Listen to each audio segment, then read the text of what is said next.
زمین پر پہلا قدم۔ السلام علیکم، حسن کس سوچ میں ہو؟ تمہیں میرے آنے کا پتہ تک نہیں چلا؟ سعد نے حیران ہو کر کہا۔ اس نے آج تک حسن کو اس قدر گہری سوچ میں نہیں دیکھا تھا۔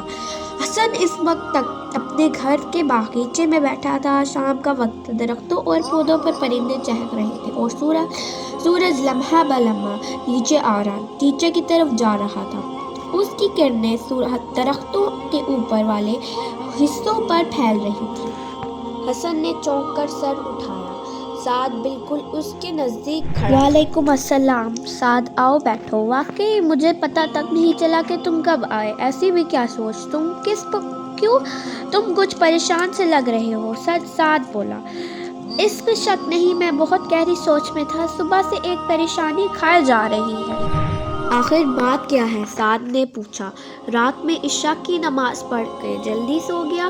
سوتے وقت یہ نیت تھی کہ صبح جلد اٹھ کر نماز فجر باجماعت ادا کروں گا۔ اللہ کا کرم ہوا کہ عین اذان فجر کے وقت آنکھ کھل گئی۔ مؤذن کہہ رہا تھا، الصلاۃ خیر من النوم، نماز نیند سے بہتر ہے۔ میں نے یہ سوچ کر کروٹ لی کہ ابھی تھوڑی دیر میں اٹھتا ہوں، اور جب آنکھ کھلی تو سورج کی کرنوں سے کمرہ روشن تھا۔ نماز کے کھو جانے کا دکھ پریشان کیے ہوئے ہے۔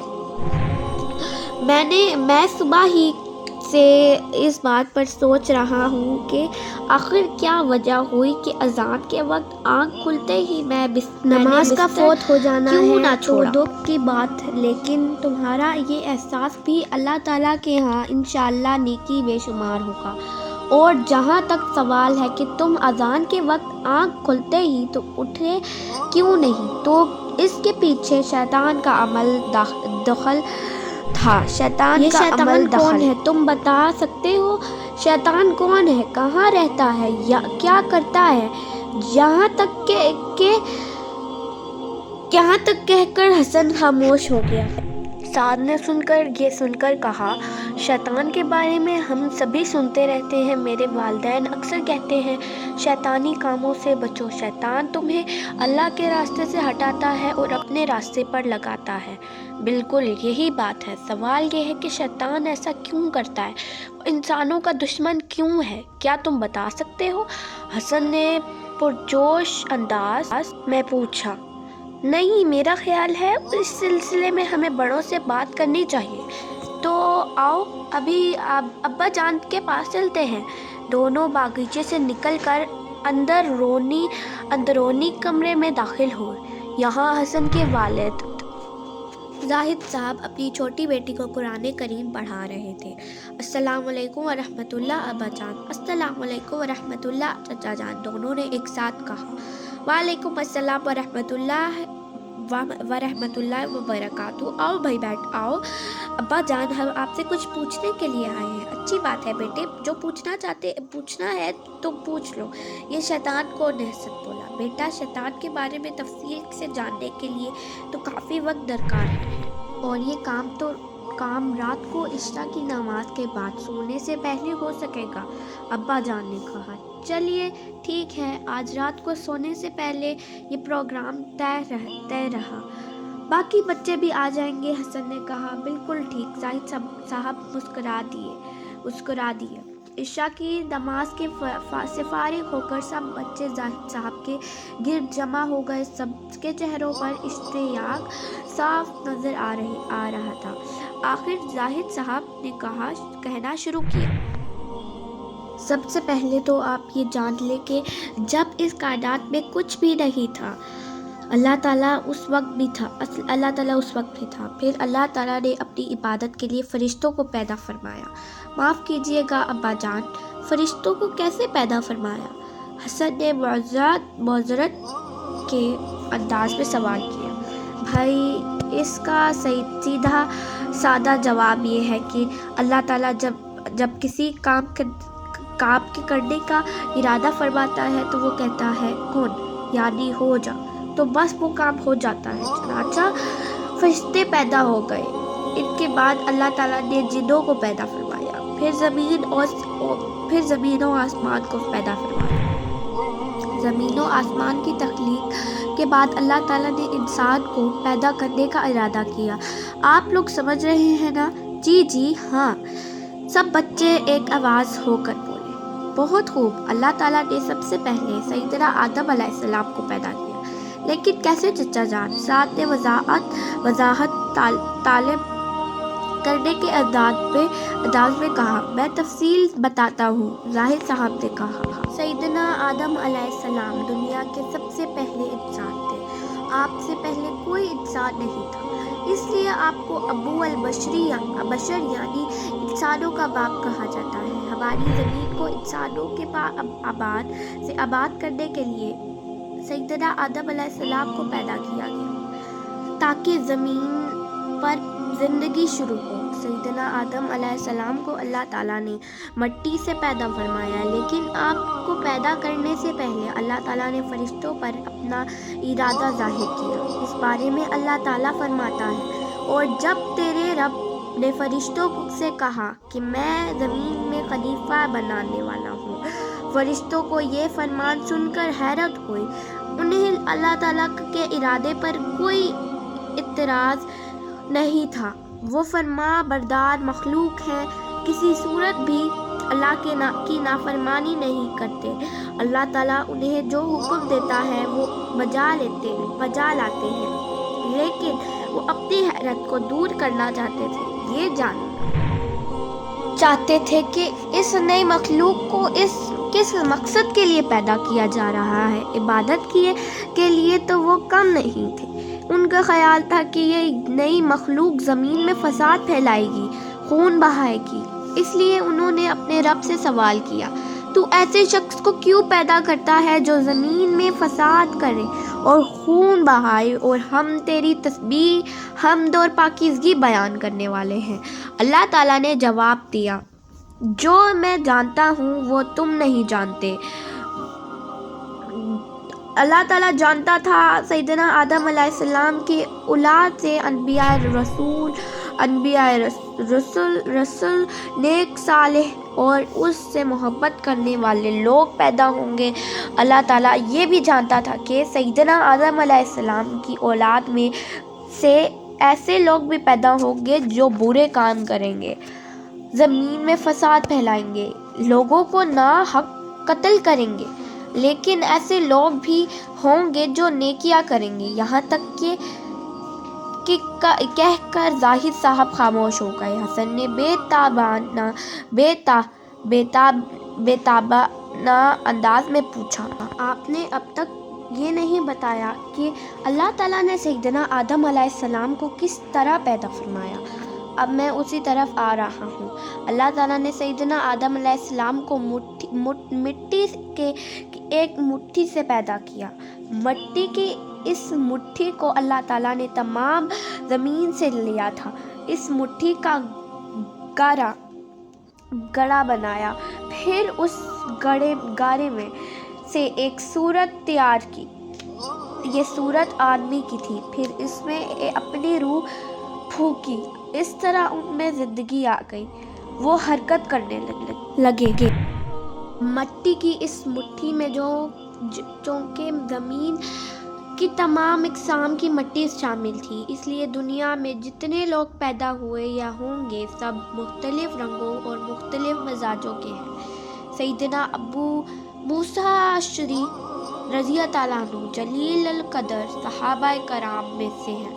وہ بیان کرتے ہیں، نبی کریم صلی اللہ علیہ وسلم نے فرمایا، اللہ تعالیٰ نے سیدنا آدم علیہ السلام کو ایسی مٹی کی مٹھی سے پیدا فرمایا جس کو تمام زمین سے لیا گیا تھا۔ اس لیے اب لوگ اسی لحاظ سے پیدا ہوتے ہیں، ان میں کوئی سفید رنگ کا، کوئی سرخ رنگ کا، کوئی کالے رنگ کا، کوئی گندمی رنگ کا، کوئی اچھا، کوئی برا، کوئی نرم مزاج، کوئی سخت مزاج اور کوئی درمیانے مزاج والا ہے۔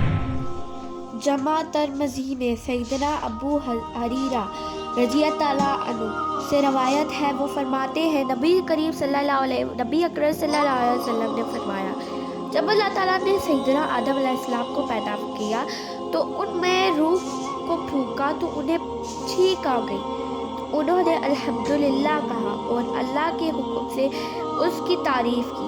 جواب میں اللہ تعالیٰ نے انہیں کہا، یا رحمک اللہ، یعنی تیرا رب تجھ پر رحم کرے۔ تخلیق آدم کے وقت فرشتوں نے اللہ تعالیٰ سے کہا تھا، تو ایسی مخلوق کو کیوں پیدا کر رہا ہے جو زمین میں فساد کرے گی اور خون بہائے گی؟ فرشتے چونکے، تخلیق آدم کی حکمت سے ناواقف تھے، اس لیے اللہ تعالیٰ نے ارادہ کیا کہ تخلیق آدم کا مقصد اور فرشتوں پر ان کی فضیلت و برتری واضح کر دی جائے۔ چنانچہ اللہ تعالیٰ نے سیدنا آدم علیہ السلام کو ہر چیز کا نام سکھا دیا، پھر ان چیزوں کو فرشتوں کے سامنے پیش کر کے فرمایا، اگر تم سچے ہو تو ان چیزوں کے نام بتاؤ۔ فرشتے ان چیزوں کے نام نہ بتا سکے، خاموش رہے، انہیں پتہ نہ چل سکا کہ ان چیزوں کے نام کیا ہے۔ آخر انہوں نے عاجزی سے کہا، اے اللہ، تیری ذات پاک ہے، ہمیں تو صرف اتنا ہی علم ہے جتنا تو نے ہمیں سکھا رکھا ہے، پورے علم و حکمت والا تو ہی ہے۔ اللہ تعالیٰ نے سب فرشتوں کو حکم فرمایا، آدم کو سجدہ کرو۔ قرآن کریم میں یہ ذکر ان الفاظ میں آیا ہے، اور جب ہم نے فرشتوں سے کہا کہ آدم کو سجدہ کرو تو ابلیس کے سوا سب نے سجدہ کیا، اس سے انکار کیا اور تکبر کیا اور وہ کافروں میں سے ہو گیا۔ فرشتے اللہ کا حکم بجا لائے، سیدنا آدم علیہ السلام کو سجدہ کیا۔ یہ سجدہ دراصل تعظیم کے لیے تھا اور اس کا حکم بھی انہیں خود اللہ تعالیٰ ہی نے دیا تھا۔ عبادت والا سجدہ نہیں تھا، عبادت والا سجدہ صرف اللہ تعالیٰ ہی کے لیے ہے، کسی اور کے لیے نہیں ہو سکتا۔ اس موقع پر فرشتوں نے سیدنا آدم علیہ السلام کی شان کو جان لیا، لیکن ابلیس یعنی شیطان نے سجدہ کرنے سے انکار کر دیا۔ ایک منٹ ابو، اسما ساتھ والے کمرے سے بول اٹھی۔ ہاں کہو۔ اور ابو، پہلے ہمیں یہ تو بتائیے کہ شیطان کون تھا؟ کیا وہ بھی ایک فرشتہ تھا؟ بتا رہا ہوں بھائی، فکر نہ کریں، زاہد صاحب بولے۔ چند سیکنڈ تک کمرے میں خاموشی طاری رہی، پھر ان کی آواز گونجی، وہ ایک جن تھا، فرشتہ نہیں تھا، وہ غرور میں آ گیا، خود کو بڑی چیز سمجھ بیٹھا۔ اللہ تعالیٰ نے اس سے پوچھا، اے ابلیس، تجھے اس کو سجدہ کرنے سے کس چیز نے روکا جس میں اپنے ہاتھوں سے پیدا کیا؟ اس نے جواب دیا، میں اس سے بہتر ہوں، تو نے مجھے آگ سے پیدا کیا اور اس سے مٹی سے بنایا ہے۔ ابلیس کو اللہ تعالیٰ نے آگ سے پیدا کیا تھا، اس میں اس کا اپنا تو کوئی کمال نہیں تھا، پھر بھی وہ غرور میں آ گیا، گمراہی میں پڑ گیا، حالانکہ اللہ تعالیٰ بہتر جانتا تھا کہ ان میں افضل کون ہے۔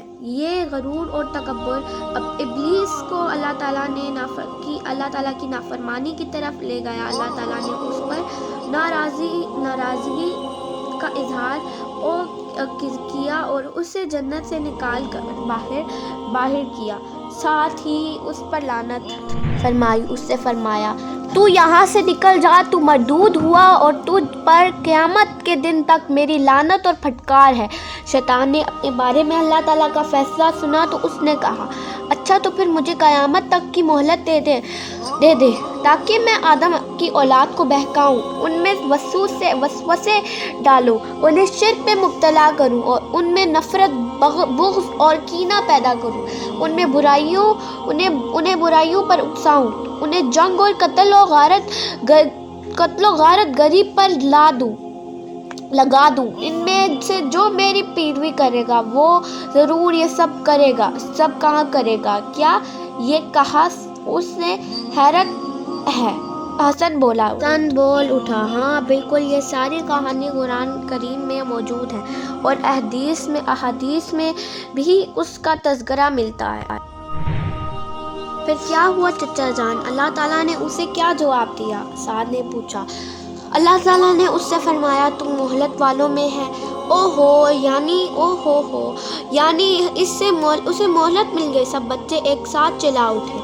یہاں اس طرح ابلیس کو معلوم ہو گیا کہ اب اسے قیامت تک کی مہلت مل گئی ہے، چنانچہ اکڑ کر کہنے لگا، اے اللہ، میں تیری عزت کی قسم کھا کر کہتا ہوں، میں آدم کی اولاد کو اپنے سائے تلے رکھوں گا، ان میں وسوسے ڈالوں گا، یہاں تک کہ یہ تیری نافرمانی کریں گے۔ میں حرام چیزوں کو ان کے سامنے خوبصورت بنا کر پیش کروں گا، انہیں حق سے دور کروں گا، گمراہی کی طرف لے آؤں گا، یہاں تک کہ وہ تیری نعمتوں کا انکار کریں گے۔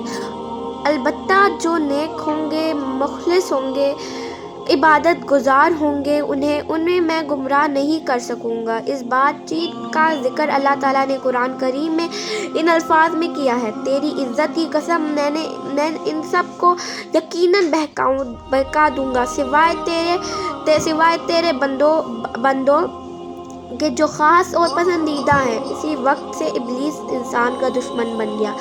شیطان کوشش کرتا رہتا ہے کہ لوگوں کو اللہ تعالیٰ کی رضا والے کاموں سے ہٹا کر اسے اس کی ناراضی والے کاموں میں لگا دے، ہدایت کے راستے سے ہٹا کر گمراہی کی طرف لگا دے اور انہیں جہنم کی طرف لے جانے میں ان کی رہنمائی کرے، جنت سے انہیں دور کر دے۔ اف مالک، بچوں نے منہ سے نکالا۔ اللہ تعالیٰ نے سیدنا آدم علیہ السلام کو حکم دیا کہ وہ جنت میں رہیں۔ آپ جنت میں رہنے لگے، لیکن تنہائی کی وجہ سے اداسی محسوس کرتے تھے۔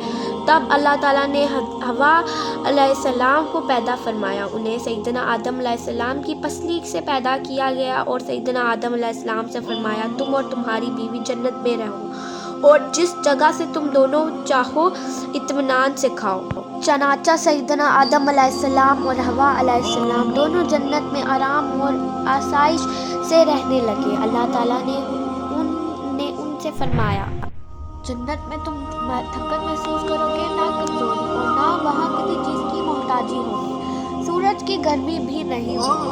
قرآن کریم میں اس بارے میں یہ لفظ الفاظ آئے ہیں، اے آدم، یہاں تجھے یہ آرام ہے کہ تو نہ بھوکا ہوتا ہے نہ ننگا، نہ تو یہاں پیاسا ہوتا ہے، نہ دھوپ سے تکلیف اٹھاتا ہے۔ پھر کیا ہوا ابا جان؟ حسن نے بے چینی کے عالم میں کہا۔ پھر اللہ تعالیٰ نے سیدنا آدم علیہ السلام کو اور ان کی بیوی کو حکم دیا کہ تم دونوں جنت میں رہو، جنت سے ہر چیز کھاؤ، لیکن بس ایک درخت سے نہ کھانا، اس درخت کے پاس بھی نہ جانا۔ کیا مطلب چچا جان؟ وہ کس چیز کا درخت تھا؟ صاحب نے حیرت سے پوچھا۔ اس کے بارے میں کوئی وضاحت نہیں ملتی، بعض علماء کرام نے خیال ظاہر کیا ہے کہ وہ گندم کا درخت تھا۔ بہرحال وہ جس چیز کا بھی درخت تھا، اللہ تعالیٰ نے اس کا پھل کھانے سے سیدنا آدم علیہ السلام کو اور ان کی بیوی حوا کو منع کیا۔ اللہ تعالیٰ نے انہیں اس درخت سے کیوں روکا؟ اس میں ضرور حکمت تھی، اس حکمت کو اللہ تعالیٰ ہی جانتا ہے۔ قرآن کریم میں اللہ فرماتا ہے، اور ہم نے حکم دیا کہ اے آدم، تم اور تمہاری بیوی جنت میں رہو، پھر جس جگہ سے چاہو دونوں اطمینان سے کھاؤ، اور اس درخت کے پاس نہ جانا، اور تم ظالموں میں سے ہو جاؤ گے۔ تو فرینڈز، اگر آپ کو ہماری اسٹوری اچھی لگی اور اس جیسی اور اسٹوریز دیکھنا چاہتے ہیں تو ہمارے چینل کو سبسکرائب، بیل آئیکن کو کلک اور لائک، سبسکرائب اور شیئر کرنا مت بھولنا، اور کمنٹ بھی ضرور کر دینا۔ Bye bye.